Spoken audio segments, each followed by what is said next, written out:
O profissional de óleo e gás na transição energética, como que o geólogo, o geofísico, o engenheiro de petróleo, o engenheiro de equipamento, como que essas pessoas, esses profissionais vão continuar exercendo as suas funções durante a transição energética. A nova alvorada vai ser o nosso caso? O que vamos fazer a partir de agora? Nós vamos trabalhar na mineração, na hidrogeologia, na construção civil. É o fim da era do petróleo? Qual será o destino dos geólogos, geofísicos e engenheiros de petróleo? E quem sou eu para falar sobre isso, né? Eu sou um geocientista. Sou técnico em geoprocessamento, sou geógrafo, sou geólogo, sou ex-militar da Marinha e há mais de 15 anos atuo na indústria de óleo e gás.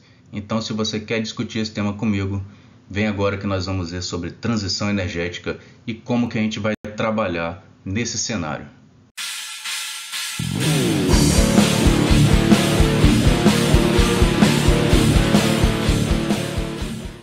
O que é a transição energética? Muita gente fala sobre transição energética, mas nem todo mundo define, conceitua o que é a transição energética, que são mudanças estruturais nas matrizes energéticas ao longo e curto prazos. Essas mudanças decorrem de diferentes demandas históricas e econômicas. Então, a transição energética, ela vai falar ao longo do tempo sobre como a gente saiu disso aqui, a iluminação dentro da sua casa feita com óleo de baleia, e fomos parar nisso aqui, a iluminação de cidades, de metrópoles com energia nuclear. A transição energética ela se dá através de justificativas econômicas, tecnológicas e históricas. Então você tem que pensar, para falar de transição energética, como é que você lá no século XVIII e século XIX, você estava criando energia elétrica através do óleo de baleia. E então houve uma transição e a matriz energética global passou para o carvão na Revolução Industrial no século XIX, lá na Europa, onde as primeiras fábricas, as primeiras fornalhas, caldeiras, os primeiros trens e navios, as locomotivas, começaram a transformar a matriz energética global em ser uma matriz energética principalmente movida por carvão. Já no século XX, nós passamos para usar o petróleo e o gás natural, e no século XXI, a tendência é estarmos transicionando para energia eólica e energia solar e outras fontes de energia mais renováveis. Como já diziam, não foi por falta de pedra que acabou a idade da pedra, e não será por falta de petróleo que acabará a idade do petróleo. Mas, se já existia petróleo lá no século XIX, por que ele já não era a nossa principal fonte energética? Já parou para pensar que existia, por exemplo, a exploração de petróleo no Azerbaijão? Tinha uma refinaria lá em Baku. O Azerbaijão ainda hoje é um relevante produtor de petróleo. Aqui temos a foto do primeiro poço de petróleo do Colonel Drake, lá em 1859, nos Estados Unidos, no início da indústria americana de extração de petróleo e gás. O petróleo já estava sendo produzido e ele ainda não era a principal fonte energética da matriz energética. Se já havia petróleo, por que ele não era a principal fonte na matriz energética global? Foi a partir do esforço de guerra da Segunda Guerra Mundial que o petróleo começou a tomar o protagonismo na matriz energética global. Você já pensou sobre isso? Tanques, jipes, aviões de guerra, submarinos, navios, tudo isso movido a petróleo.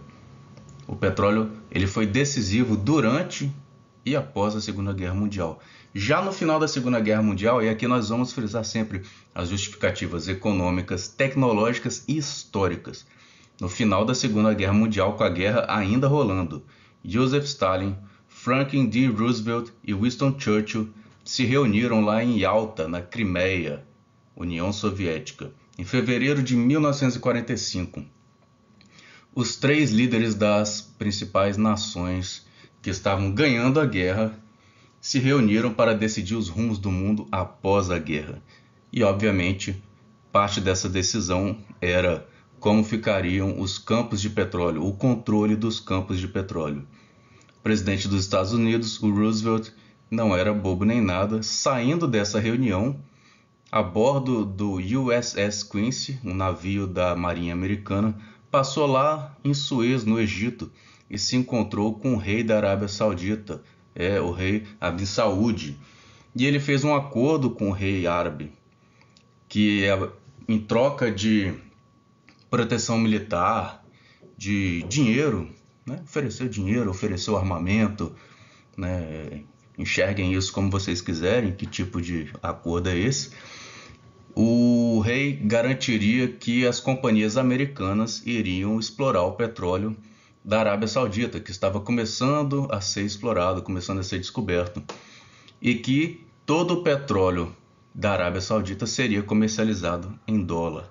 Então, em uma tacada só, os Estados Unidos não só se asseguraram de ter acesso às maiores reservas até então descobertas de petróleo do mundo, como eles asseguraram que o dólar seria a única moeda aceita para quem quisesse ter petróleo. E como que você obtém dólar? Ou você vende coisas para os Estados Unidos, coisas que eles querem, que eles precisam, e obtém dólares, ou você compra títulos do Tesouro Americano e obtém dólares na forma de juros, ou seja, você vai financiar o Estado americano. Isso deu início ao petrodólar, que vai ser importante durante toda a geopolítica do século XX e vai colocar esses dois players em uma posição central. E energia, gente, energia é desenvolvimento. Acesso à energia é diretamente ligado a desenvolvimento industrial, desenvolvimento humano, desenvolvimento econômico. Existem diversos estudos já lançados ao longo dos anos que comprovam essa ligação direta. Vou botar aqui alguns gráficos para vocês verem que isso realmente é indubitável. Você não tem como duvidar disso aqui. Veja esse gráfico aqui que coloca no eixo Y o índice de desenvolvimento humano e no eixo X o uso de energia per capita por ano. Então você vê que há uma relação direta entre os países em que a população tem acesso à energia, mais energia e mais barata, com o índice de desenvolvimento humano. Tem uma ligação direta. Você vê que a correlação é excelente desse gráfico. Você vê que os países mais pobres são aqueles onde as pessoas têm menos acesso a fontes de energia. E tem um detalhe, esse gráfico aqui, ele está em escala logarítmica. Se nós olharmos esse gráfico aqui acima, que é basicamente a mesma informação, só que sem escala logarítmica, isso vai fazer com que você perceba, há uma relação quase que linear do aumento do índice de desenvolvimento humano em relação ao consumo de energia per capita, até por volta de um índice de desenvolvimento humano de 0,8. Porém, a partir dali, é necessário um uso de energia per capita cada vez maior para você conseguir um incremento cada vez menor de índice de desenvolvimento humano. Ou seja, para aqueles países que estão lá no topo, eles usam cada vez mais energia, eles precisam de cada vez mais energia para aumentar cada vez menos o seu IDH. Ou seja, isso gera uma discrepância entre os países. Se você olhar esse gráfico aqui, que mostra as emissões globais de gases de efeito estufa, você vai ver que no mundo, o grosso do lançamento de gases de efeito estufa na atmosfera vem do uso de energia na indústria, no transporte e no uso residencial, que é eletricidade e aquecimento, basicamente. Ou seja, o mundo todo usa basicamente energia para isso aqui, principalmente, ou seja, está emitindo gás de efeito estufa, está consumindo petróleo, gás e carvão, principalmente para esses três usos aqui. E você vê que esses três usos são diretamente ligados ao IDH e aos índices econômicos e industriais. Já no Brasil, o principal que nós temos de emissão de gases de efeito estufa é uso da terra, uso e ocupação da terra e agropecuária. Nós não usamos muito uma matriz energética poluente. Nós usamos sim muitos combustíveis fósseis, mas não é o principal, o grosso da nossa matriz energética. Então nós emitimos muito mais gás de efeito estufa por questões de uso do solo. E tecnologicamente é muito mais viável, mais fácil a gente mudar de altas emissões com relação ao uso do solo do que com relação à nossa matriz energética propriamente dita. O acesso à energia, gente, é poder. O acesso à energia é desenvolvimento. Consumo energético é desenvolvimento e por isso os países disputam globalmente, geopoliticamente, o acesso à energia. Como podemos ver aqui hoje, Estados Unidos e China são os maiores emissores de gás de efeito estufa. E eles não planejam deixar de ser, porque para eles o essencial é manter o seu índice de desenvolvimento humano, é manter o seu desenvolvimento econômico e industrial, independente de estar emitindo muitos gases de efeito estufa ou não. Eles estão preocupados sim, mas eles não vão abrir mão do desenvolvimento por causa disso. Se você vê historicamente, Estados Unidos e a União Europeia, os países da União Europeia, são os principais responsáveis por todas as emissões de gases de efeito estufa da história da humanidade. Atualmente a China passou a União Europeia, mas no acumulado a União Europeia, onde temos o berço da Revolução Industrial, é uma das principais responsáveis. O Brasil hoje emite menos do que 3% do total de gases de efeito estufa. Esse gráfico aqui ele é extremamente interessante. Ele mostra como a transição energética ela não acontece substituindo uma fonte de energia, ela acontece adicionando. Olha aqui, lá em 1800, a principal fonte de energia que nós usávamos, 99,9%, era a biomassa, basicamente lenha. Quando começou a Revolução Industrial e entrou o carvão passou a ser a principal fonte de energia usada nas caldeiras, nos motores, nas indústrias. E mesmo assim, nós continuamos usando biomassa. E depois, quando o petróleo começou a ser utilizado, nós continuamos usando carvão. Reparem que, mesmo hoje, o carvão sendo uma das menos relevantes fontes de energia primária, poucos países têm o carvão como principal fonte de energia primária, o carvão hoje ele é mais consumido, nós consumimos mais carvão hoje do que consumíamos lá durante a Revolução Industrial, onde o carvão era a principal fonte energética. Ou seja, nós não estamos deixando de usar uma fonte, nós estamos adicionando uma fonte. E esse gráfico é a mesma informação do outro, mas em percentual e não em valores absolutos. Então nós vemos que, com o passar do tempo, a biomassa foi perdendo relevância na matriz energética, foi sendo substituída pelo carvão, que depois foi perdendo relevância, sendo substituída por petróleo e por gás natural, e agora nós temos entrando cada vez mais energias renováveis, como hidroelétricas, solar e eólica, e a energia nuclear também ali obtendo o seu pedaço. Então nós vemos que a matriz energética ela vai ampliando as fontes. Em termos absolutos, nós vimos que ela não vai deixando de usar a quantidade de energia oriunda de uma fonte, ela vai adicionando novas fontes na medida em que a demanda vai crescendo. Ou seja, existe uma demanda histórica e a matriz energética ela tem que mudar para atender a demanda, não deixando de usar uma fonte energética. Não é isso que vem acontecendo, nós vemos aqui historicamente. O que acontece é que nós vamos adicionando novas quantidades de energia e novas fontes que vão sendo também mais eficientes. Então olha só esse gráfico aqui à direita aqui. A matriz energética europeia ela é mais do que 80% de combustíveis fósseis e menos de 20% de outras fontes.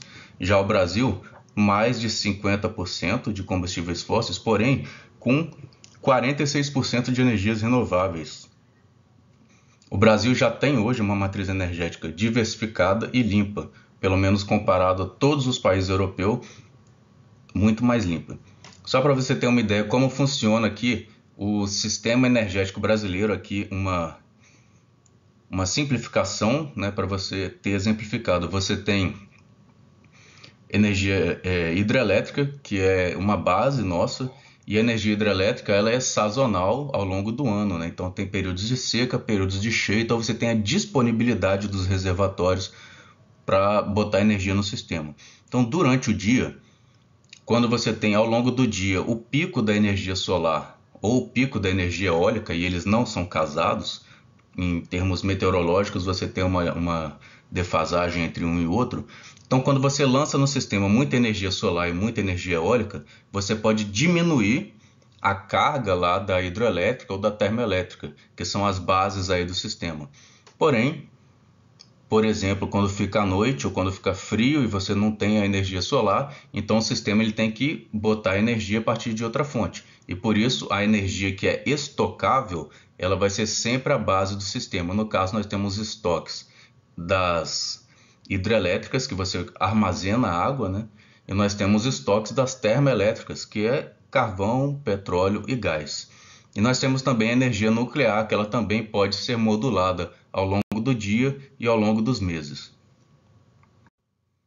Aqui novamente exemplificando, né? O Operador Nacional do Sistema Elétrico mostra aqui como que ao longo do ano, né, a cada ano você tem um período de cheia e um período de seca, então você tem maior e menor disponibilidade de energia hidrelétrica e como as outras fontes de energia são usadas de forma complementar para que você consiga atender a demanda do Brasil, do país. Ou seja, a matriz energética ela é estratégica porque você não pode depender de uma fonte só, cada fonte tem suas particularidades. Você não tem como depender da energia solar, você não tem como depender só da energia hidrelétrica.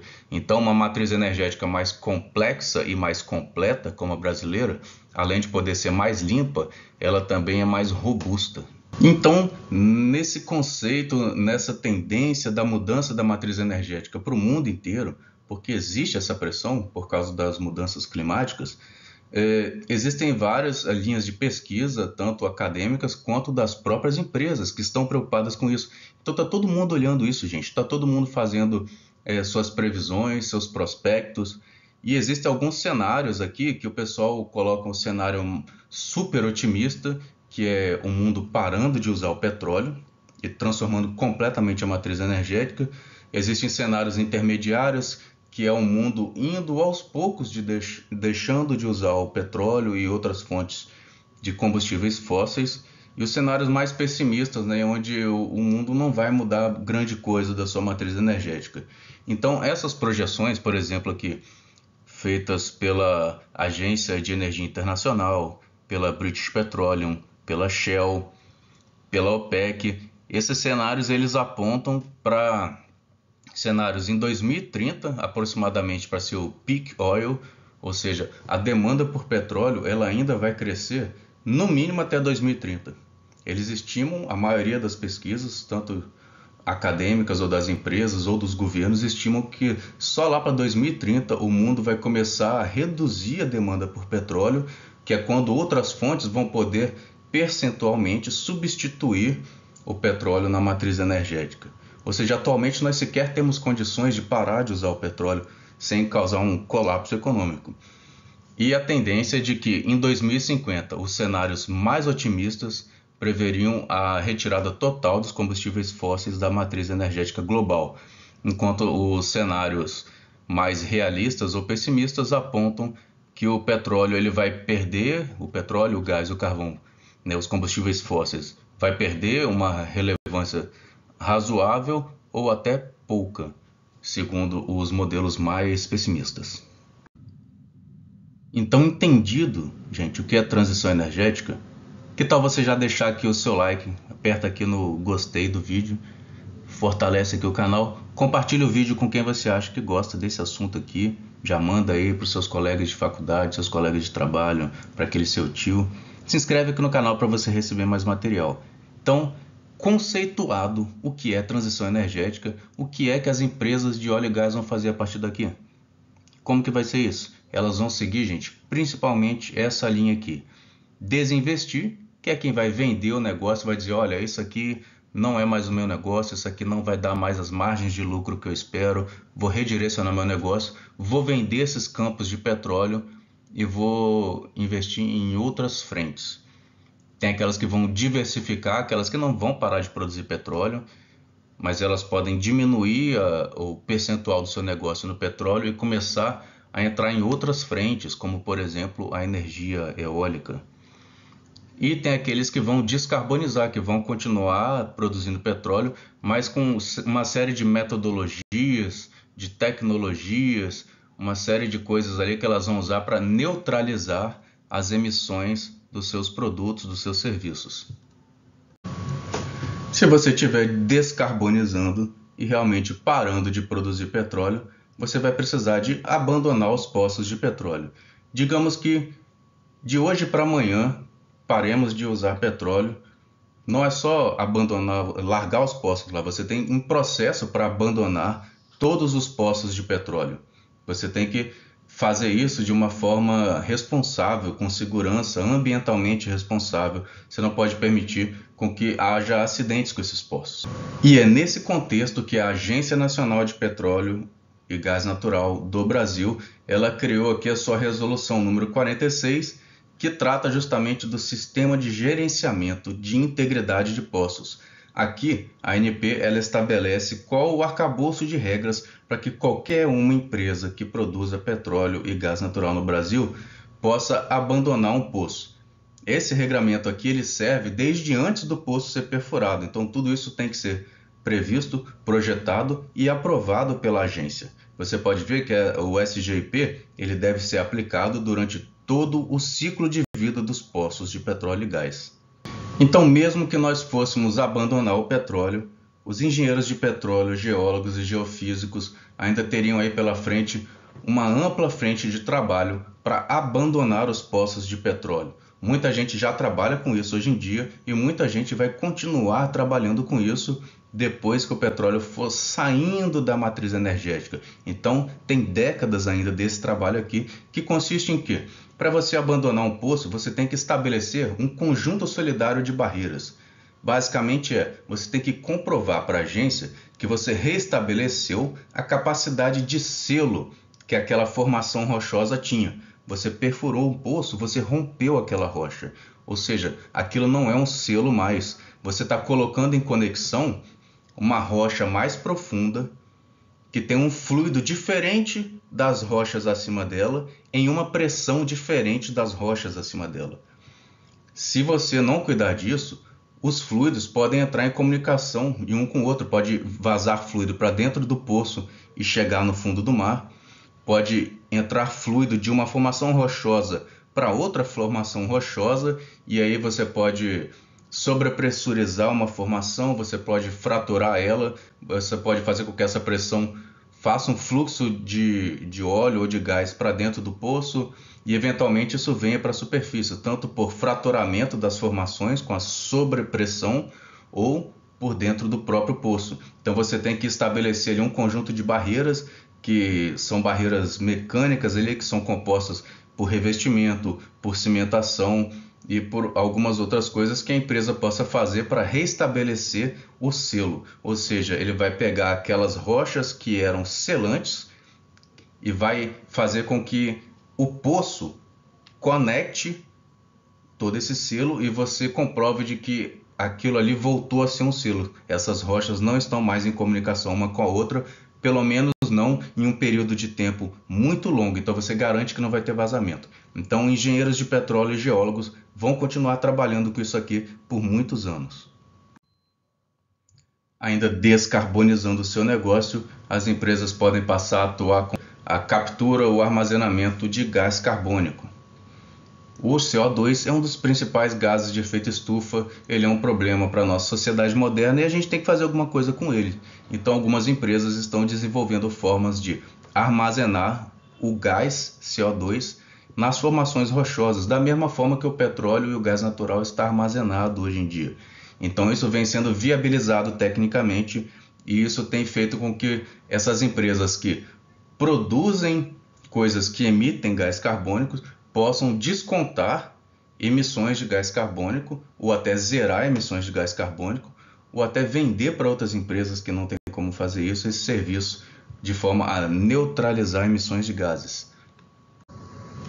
E como é que funciona o CCUS? CCUS, Carbon Capture, Usage and Storage. Então você tem como injetar esse gás carbônico na formação rochosa, lá embaixo, prender ele embaixo do selo, igual o gás natural e o petróleo estão. Então você pode fazer isso em campos de petróleo e gás depletados, ou seja, dar um uso para aquele campo de petróleo e gás que já acabou sua vida útil. Você pode usar também esse dióxido de carbono como uma forma de recuperação avançada de petróleo, ou seja, você tem um campo de petróleo que não está produzindo mais tanto e você injeta o gás carbônico lá na formação para aumentar a pressão do reservatório e ajudar a lavar o petróleo que ainda tem dentro daquela rocha. Você pode injetar esse gás em formações salinas profundas embaixo de domos de sal e de formação salinas, tanto onshore, em terra, quanto offshore. E você pode fazer com que esse gás carbônico ele fique preso lá embaixo através da mineralização do mesmo. Ou seja, você injeta ele em condições tais que quando ele fica por tempo suficiente dentro daquelas condições na rocha, ele vai se mineralizando e ficando permanentemente preso lá embaixo. Essa figura aqui mostra, por exemplo, a recuperação avançada de petróleo usando CO2. Veja só como o CO2 é capturado numa planta industrial, ele é separado, mandado de gasoduto, reinjetado em poços, até lá embaixo na formação rochosa que tem petróleo, que não está conseguindo mais produzir esse petróleo lá de baixo. Então o CO2 ele vai sendo injetado numa posição estratégica do reservatório, ele vai começando a se misturar com o hidrocarboneto, isso vai fazendo com que o hidrocarboneto vai sendo lavado da rocha e sendo expulso e coletado lá em outros poços, que são os poços de produção, aumentando assim a produção de um campo que seria abandonado se não tivesse uma técnica para extrair mais petróleo lá de baixo que estava ficando preso. E aqui nós temos o exemplo básico, conceitual, de como funciona a captura do CO2 em uma planta industrial, sendo transportado por um gasoduto até uma planta onde vai ter poços que vão injetar o CO2 em uma formação rochosa profunda. Muita gente pensa nisso aqui, que é o envio de CO2 para campos depletados de petróleo e gás offshore, em alto mar, até para ter menos risco de acidente, de vazamento, porque em terra você tem populações, você tem áreas de preservação, então sempre se pensa em mandar para alto mar. Mas isso aqui eu não acho que vai acontecer, tá, gente? Transportar gás carbônico num navio gazeeiro. O navio gazeeiro, ele é uma forma cara de transportar gás natural. Ele é muito mais caro do que transportar por um gasoduto. Você transporta quantidades menores, você tem que liquefazer esse gás para transportar ele nessas bolotas ali, aqueles tanques redondos em cima do navio, levar isso para um porto que é especializado, que tem uma planta especializada em regasificar esse gás de forma segura e então botar num gasoduto para distribuir. Só quem faz isso são países que realmente não têm gás, ou em países que têm gás, mas em locais que não têm acesso a gás. Então quem usa isso é Japão, é Coreia, são alguns países da Europa que precisam trazer gás natural de alguma forma e eles não têm acesso direto. Então isso é uma forma mais cara de transportar gás natural. Então se os países já não gostam, as empresas já não gostam de pagar mais caro para transportar o gás natural, que é alguma coisa que eles vão usar diretamente para aumentar a produção deles, por que você acha que eles vão pagar para transportar alguma coisa que eles querem se livrar? Então, essa forma eu não acho que vai rolar. Essa aqui sim é a forma que vai rolar. Você vai capturar o CO2 numa planta, numa fábrica de cimento, numa siderúrgica, não sei, em uma indústria qualquer, vai mandar isso via gasodutos para um hub de gasodutos que vai concentrar o CO2 de várias origens. Então essa empresa vai transportar esse gasoduto para uma estação ali portuária que vai botar num gasoduto submarino até uma planta de injeção para injetar em um campo profundo submarino. Assim vai dar certo. Transporte de navio acho que não vai rolar. E nós profissionais de óleo e gás é que vamos fazer isso. As empresas de óleo e gás já estão fazendo isso. Já tem engenheiros, geólogos, geofísicos e químicos trabalhando nisso hoje e vamos continuar trabalhando por muitos anos ainda. Hoje, por exemplo, a Petrobras ela é recordista em CCUS no mundo. A Petrobras já está aí no pré-sal do reservatório pré-sal de Santos, chegou um acumulado de mais de 40 milhões de toneladas de CO2 injetado. Né? Olha aí, o acumulado até 2022. Começou em 2008 e até 2022 já acumulou 40 milhões de toneladas de CO2 injetado. E a meta é para 2025 dobrar. Olha só que meta ousada.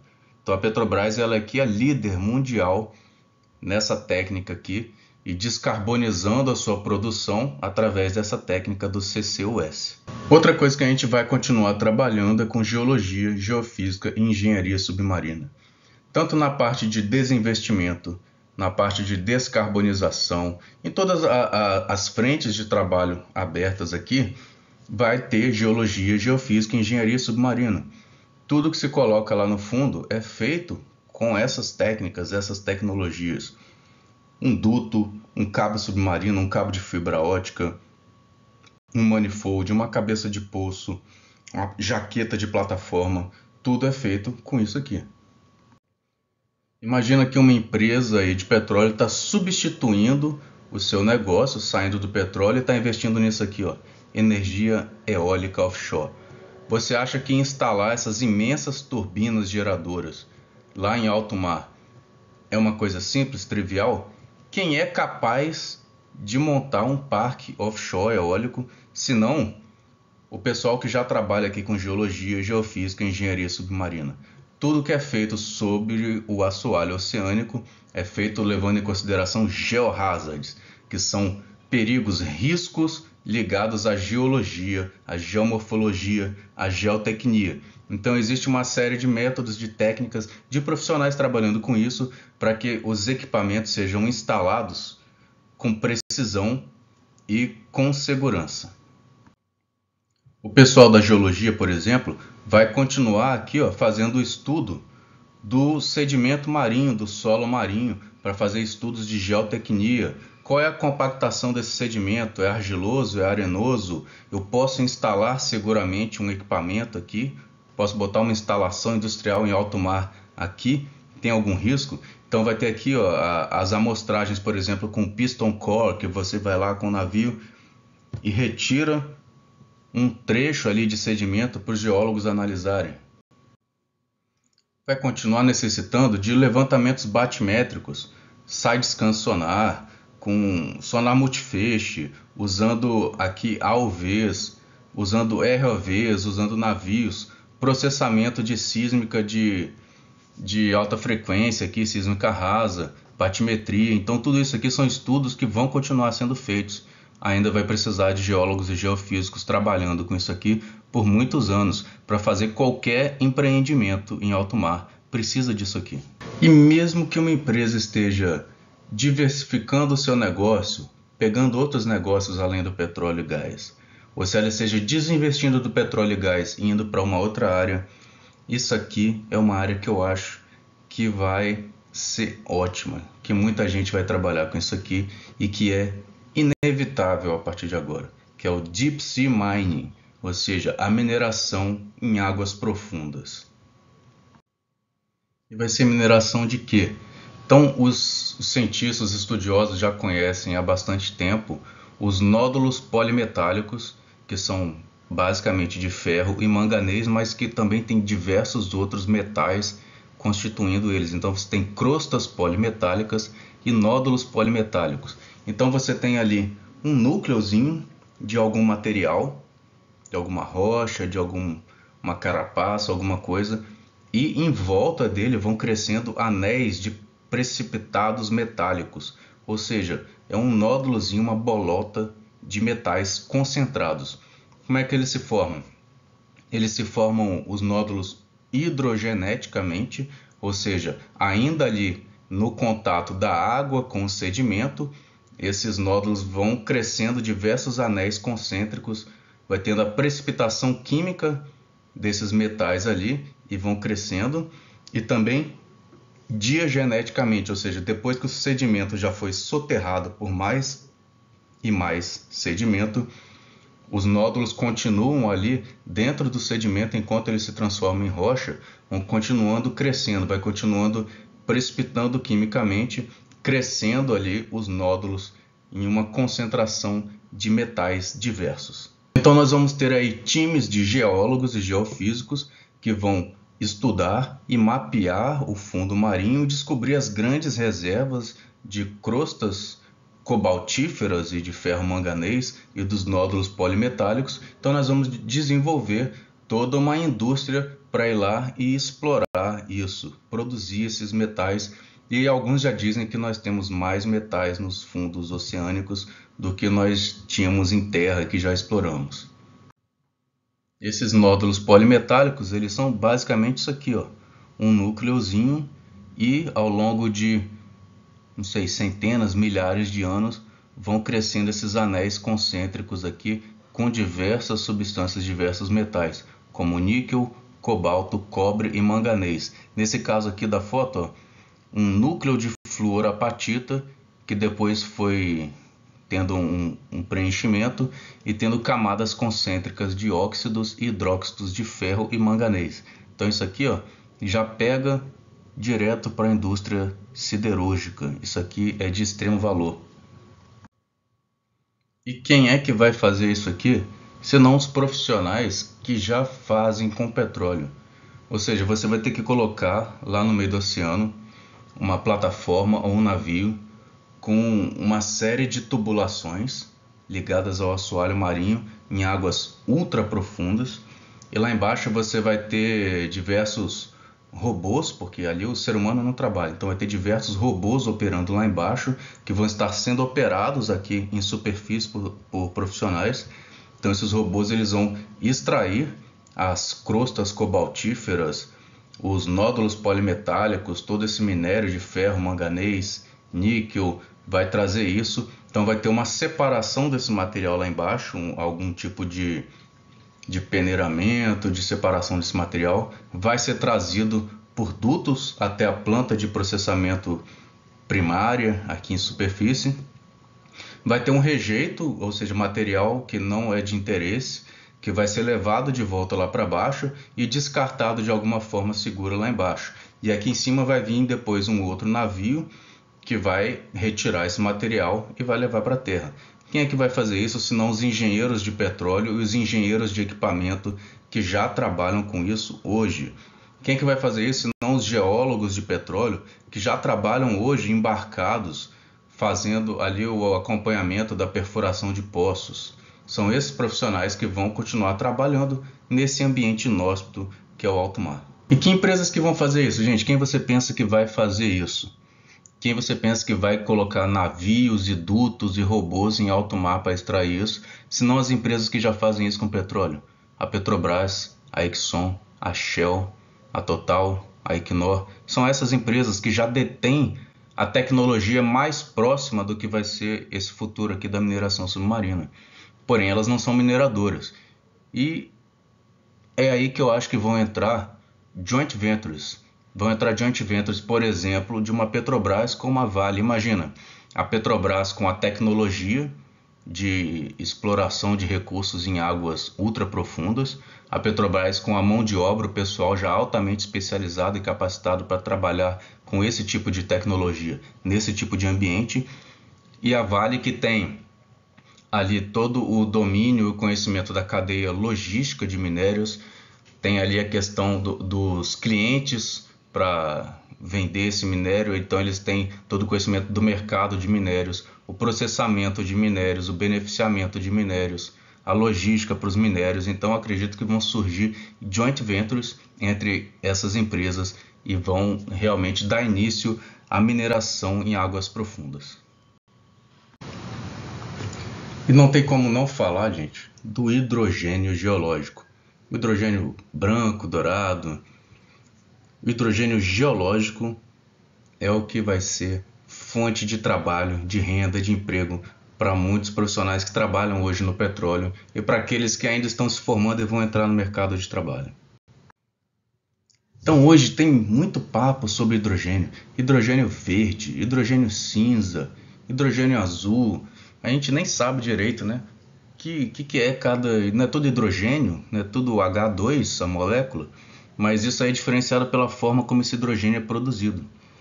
O hidrogênio cinza é aquele que é produzido a partir ali do carvão e do gás natural. Então no processo ali você tira o hidrogênio e usa o hidrogênio como combustível.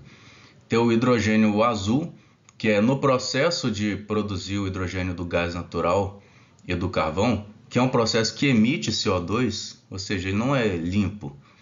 Então você pega esse CO2 e injeta ele com uma técnica de CCUS, de injeção de dióxido de carbono. Então você neutraliza as emissões de gases de efeito estufa desse processo.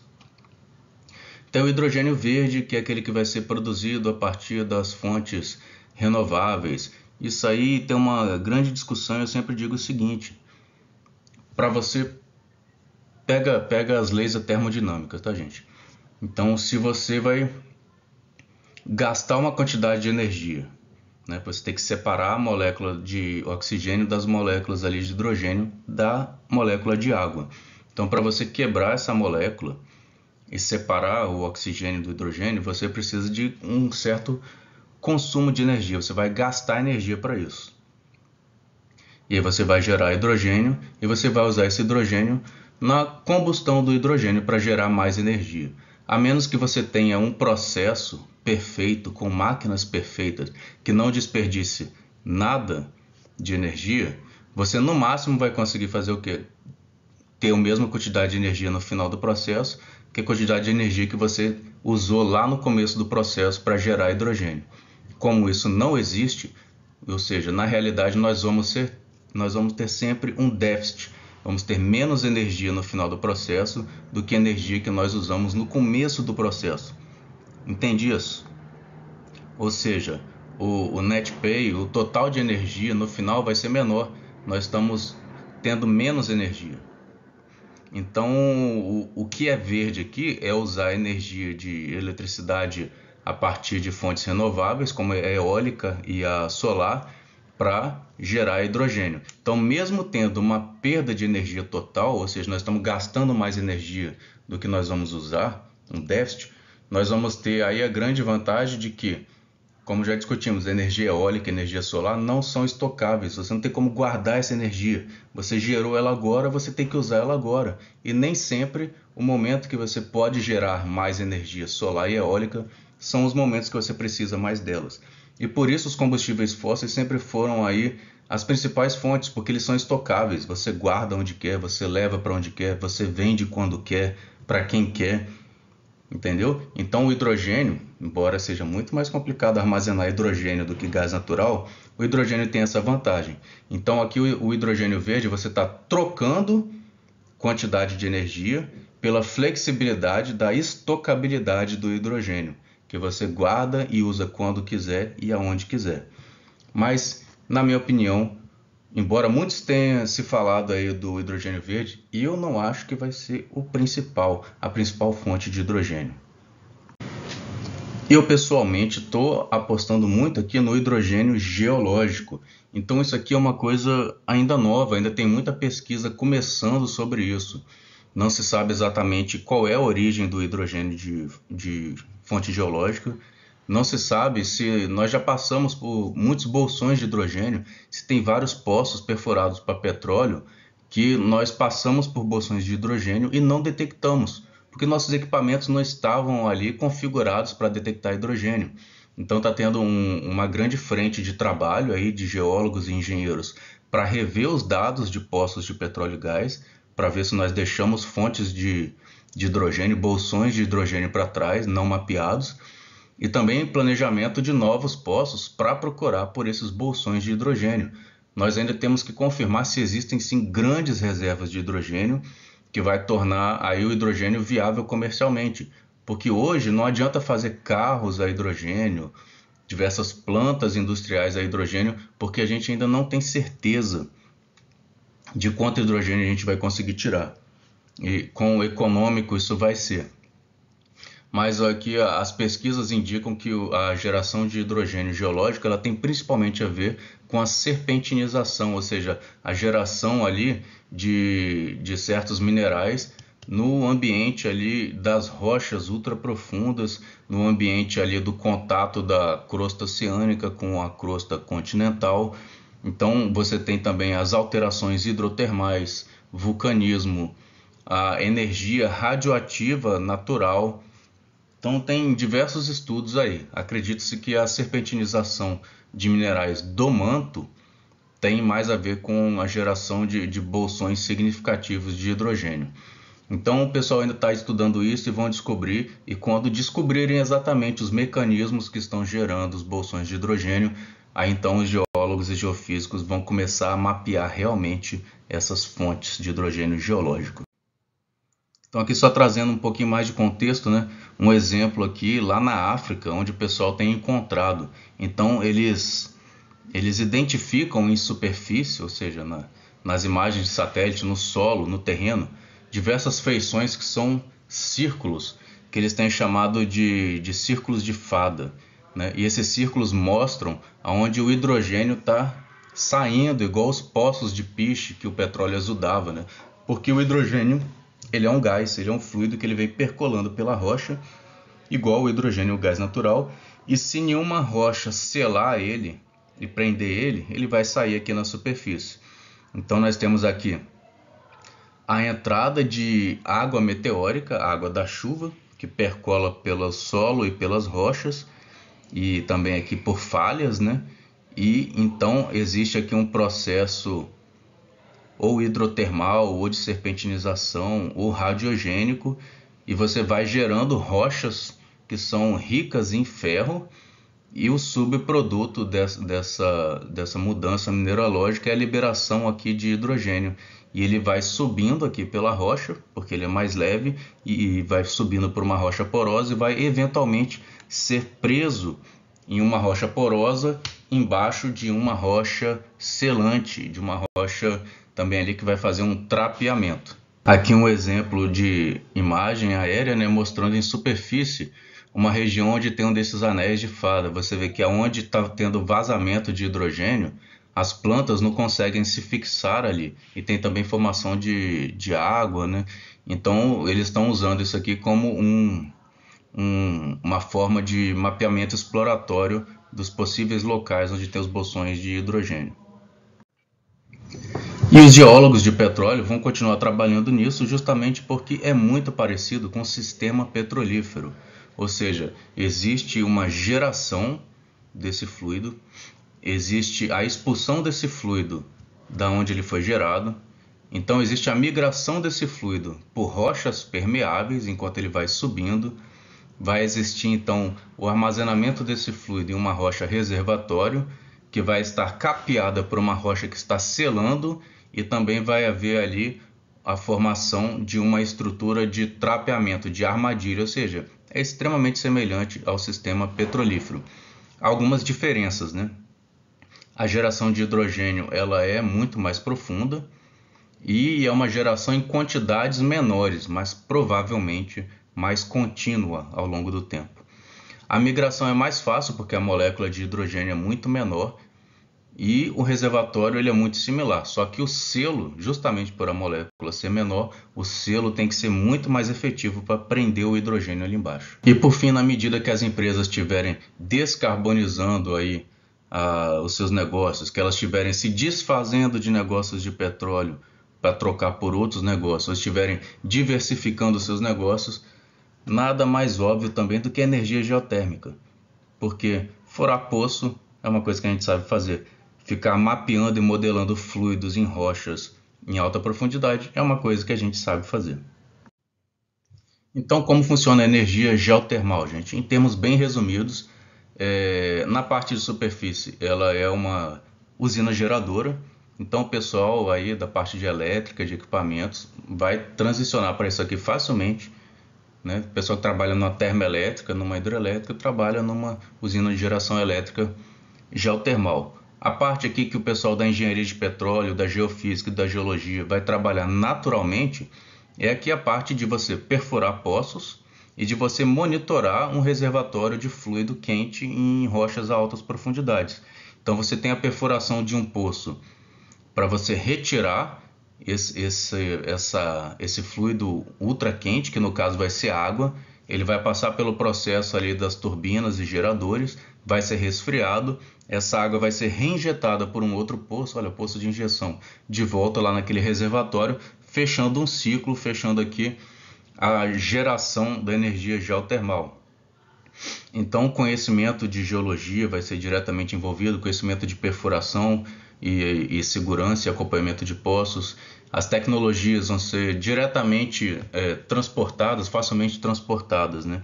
A grande diferença aqui da energia geotermal é que ela não tem a mesma escala da indústria petrolífera. Isso é um problema para todas as outras áreas aí também.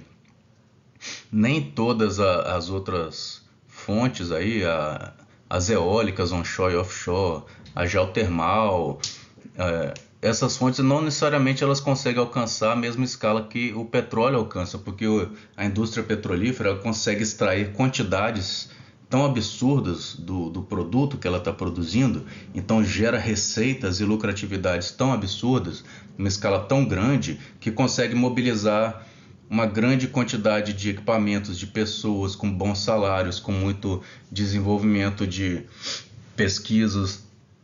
A energia geotermal provavelmente vai ser uma coisa menor, então talvez algumas empresas grandes de petróleo diversifiquem o seu negócio com energia geotermal e com algumas outras dessas fontes. Talvez isso aqui seja uma coisa que outras empresas de menor porte vão acabar fazendo. Então vamos pensar aqui, né, gente? Vou deixar aqui uma conclusão, um resumo. Isso aqui foi uma palestra que eu dei na Universidade Federal do Espírito Santo, a convite do pessoal da APG, né, a Associação Americana de Geólogos de Petróleo, que também envolve os engenheiros de petróleo, né? E o que a gente pode concluir disso aqui?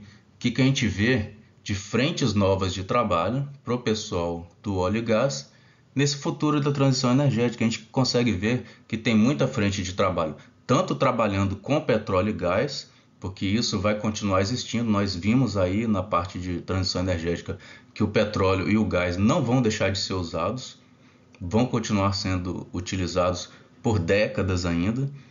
E também vemos que com a ampliação da matriz energética vai ter novas frentes de trabalho que naturalmente vão absorver esses profissionais por causa da sua expertise. Então aquele alvorecer não vai ser o nosso ocaso. Depois desse ocaso vai vir um novo amanhã. O profissional da indústria de óleo e gás vai continuar trabalhando no óleo e gás e em diversas outras frentes de trabalho.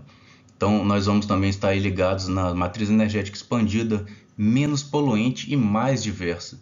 As metodologias e tecnologias do óleo e gás podem ser transportadas facilmente para essas outras frentes aí industriais, e os fundamentos geológicos e geofísicos vão continuar sendo amplamente utilizados em todas essas frentes. Ou seja, nós fazemos parte da transição energética, nós fazemos parte da matriz energética expandida global do futuro.